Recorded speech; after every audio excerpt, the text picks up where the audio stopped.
बिस्मिल्लाहिर्रहमानिर्रहीम। अस्सलाम वालेकुम। आपका दोस्त सलमान हैदर। दुआ है परवरदिगार से कि उसने आपको और आपके अहले खाना को अपनी हिफ्ज़ो मान में रखा। आज होना क्या, सबसे पहले वो बताता हूं ना जी। आज जो ऑडियो लीक कमीशन है ना, आज उसके ऊपर एक स्टे होने जा रहा है ना, चंबे की खबर। ये किस तरह होगा वो मैंने आपको बताना है। लार्जर बेंच हुकूमत क्या मुतालबा करेगी, अटॉर्नी जनरल क्या मुतालबा करेंगे, इसकी तफसीलात बहुत ज्यादा इंटरेस्टिंग है। हाँ, और जो अपना पॉइंट स्कोर क्लियर किया जा रहा है इमरान खान साहब के साथ, अगले पिछले सारे बदले सिर्फ फौज की आड़ में रख के, कि फौज ने कहा, हालांकि वो कुछ भी जो कहा नहीं भी उस पर भी किस तरीके से पीडीएम हमला कर रही है। और इस बार कौन कर रहा है, जिन्होंने अपना आइन, अपना मंशूर जो बनाया था वो डिक्टेटरशिप के खिलाफ बनाया था, वो क्या कर रहे हैं, उसकी कुछ डिटेल्स हैं। काबू क्यों नहीं आ रहे परवेज इलाही साहब? रात भर पूरी परवेज इलाही रोड गुजरात सारा मुकम्मल तौर पर बंद है। अपना सबसे बड़ा फ़र्ज़ अदा कर रही है पुलिस परवेज इलाही को काबू करने के लिए। एंटी करप्शन के एक दो बंदे ज़रूर अंदर मौजूद है, लेकिन जिस तरीके से वो पूरी रात रहा उसकी भी कुछ सूरत हाल है, आपको आगाह करनी है। तो तफसीलात पे जाता हूँ उससे पहले रिक्वेस्ट कि अगर आपको वीडियो अच्छी लगे तो चैनल ज़रूर सब्सक्राइब कर दीजिएगा। इसके लिए बटन है ताकि आने वाले वक्त में भी ये ऑथेंटिक न्यूज़ मैं आप तक पहुंचाता रहूं। अच्छा, सबसे पहले जी मुकम्मल तौर पर जी फौज का कंधा इस्तेमाल हो रहा है इस वक्त, और पीडीएम अपनी असल आई पर आई है, और शायद उनका बनता भी है इस आई पे, क्योंकि कभी के दिन बड़े कभी की रातें ना। तो अभी ऐसा लग रहा है कि उनके दिन बड़े हो चुके। और मैंने किसी व्लॉग में बताया था कि हज़रत अली का फरमान है कि दुनिया में दो दिन है, एक तुम्हारे हक़ में और एक तुम्हारे मुखालिफ। जिस दिन तुम्हारे हक़ में उस दिन इतराना नहीं है, और जिस दिन तुम्हारे मुखालिफ हो उस दिन तुम्हें घबराना नहीं है।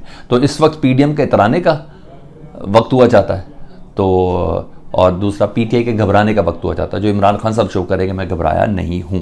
तो पीडीएम अपनी मुकम्मल आई पे, और पीटीआई के साथ अपना स्कोर सेटल कर रही है जी। पुराना सारे अगले पिछले बदले पूरे किए जा रहे हैं। पहले इनको पीटीआई का वजूद ख़त्म करने की इन्होंने कोशिश की, जो मुसलसल लगे हुए हैं। मैंने बोला अभी एक साथ वो ऊपर है ना, वो बेहतर फैसला करने वाली है, लेकिन बहरहाल वजूद ख़त्म करने की कोशिश, इस पर बकायदा बड़ा सीरियसली काम भी हो रहा है। इतना कुछ नहीं कहा उन्होंने जितना कुछ ये अमल कर रहे हैं, ये ध्यान में रखिएगा। अब इमरान खान का वजूद भी ना इनको नाकाबिले बर्दाश्त महसूस हो रहा है, मगर ये ध्यान में रखिएगा, ये जो रवैया है ना, ये सियासी जमातों का नहीं है।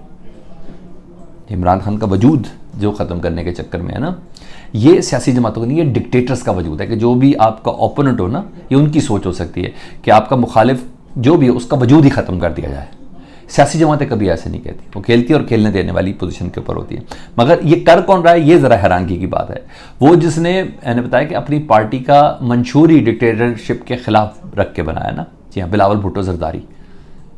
हैरानगी हुई ना आपको? हाँ जी, नवासा हैं जनाब, जुल्फ़कार अली भुट्टो, डिक्टेटर, फांसी, सारी चीज़ें आपको बड़े अच्छे से पता हैं जी। वो कहते हैं अब बात हमारे हाथ से निकल गई है।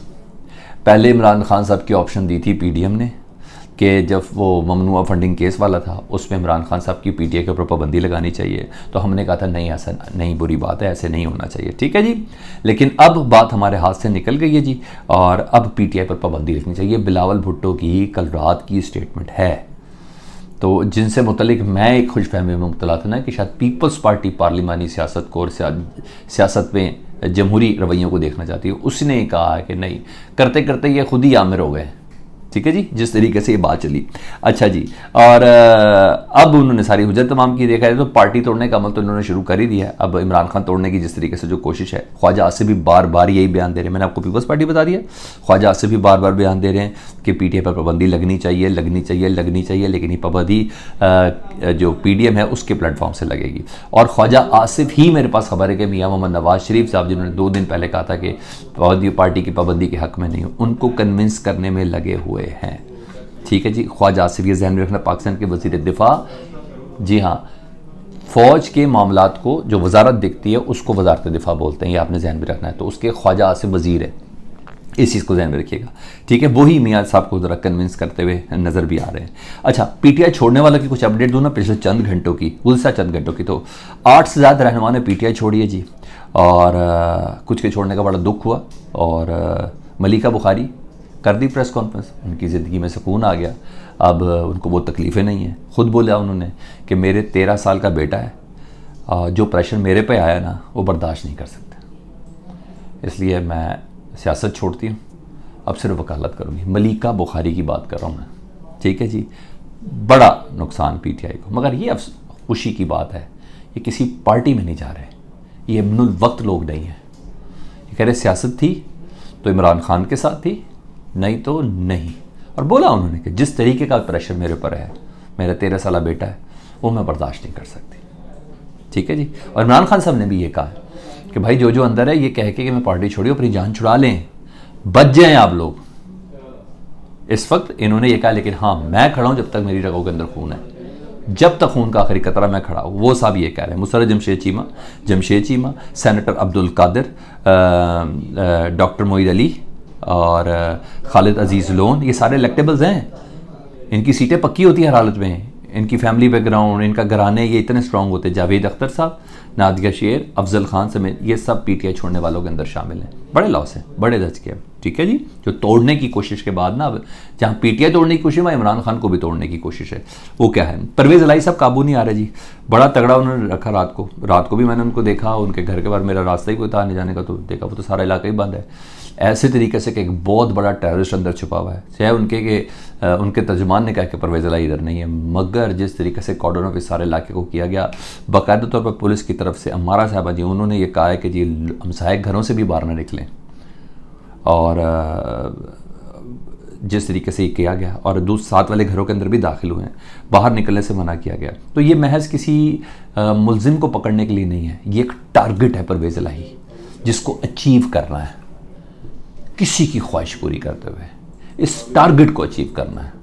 तो आप यकीन जाने, मैंने बहुत सिचुएशन ऑन द फील्ड देखी हैं। मैंने परवेज़ इलाही जैसा ये जो ऑपरेशन चल रहा है ना कई घंटों से, ये मैंने नहीं देखा। सारी बात है, वो चौधरी शुजात के कमरे में होंगे, अगर होंगे भी तो कहाँ पकड़े जाएंगे। चौधरी शुजात मतलब पहली माफ़िया मांगी थी इन सब ने, उम्रों से आके सीधा मोहसिन नकवी ने भी, डॉक्टर उस्मान साहब ने भी, DIG से ने, सब ने माफ़ी मांगी थी। तो अब तो वो इस तरह तो नहीं जाएंगे, लेकिन बहरा पूरे इलाके को इन्होंने कॉर्डन ऑफ कर लिया कि इस बारी कहीं निकलने देना। तो ये टारगेट ऊपर से मोनस इलाही यूरोप में बैठ के ट्वीट पे ट्वीट कर रहे हैं इमरान खान से इज़हार यकजहती की, तो तकलीफ तो होनी है ना सर, वो तकलीफ तो है। तो यहाँ चीज़ है। अब आ जाऊँ ज़रा उस अहम तरीन समात के ऊपर जो आज है जी, ऑडियो लीक्स कमीशन को ऊपर 5 रुकनी लार्जर बेंच समात करेगा। ये तक खबर पहुँच गई। कमीशन की तश्कील के खिलाफ सुप्रीम कोर्ट बार के जो सदर हैं आबिद ज़ुबैरी, जिनको 27 तारीख को बुलाया गया है, और इमरान खान साहब ने दरख्वास्त दी थी कि इस कमीशन की तश्कील के हवाले से आज chief justice Umar Ata Bandial sahab, justice Ijazul Hasan, justice Munib Akhtar, justice Hasan Azhar Rizvi और जस्टिस शाहिद वहीद आज दिन सुबह 11 बजे इसकी समाअत करेंगे। तो मैंने आपको कल ही बता दिया था, अगर आपको याद हो तो, जब ज़ुबैरी साहब ने इसको चैलेंज किया था ना कि भाई पहले तो ये तो बता दें ये ऑडियो रिकॉर्ड कौन कर रहा है, यही बता दें कि ये बंदा है कौन, ये किसके मफाद में काम कर रहा है, कहाँ बैठ कर रिकॉर्ड हो रही है, ये किसको सियासी मफादात के लिए पेश कर रहा है, पहले ये तो बता दें इन ऑडियोज़ का, हम भी पेश हो जाएंगे।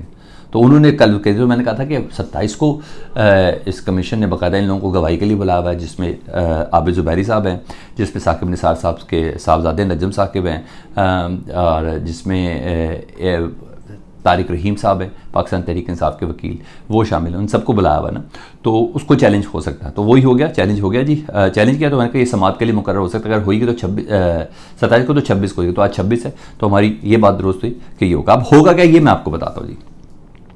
सबसे पहले आज कमीशन की तश्कील पर पहली फुर्सत पे ना ये 5 रुकनी लार्जर बेंच ये स्टे दे देगा।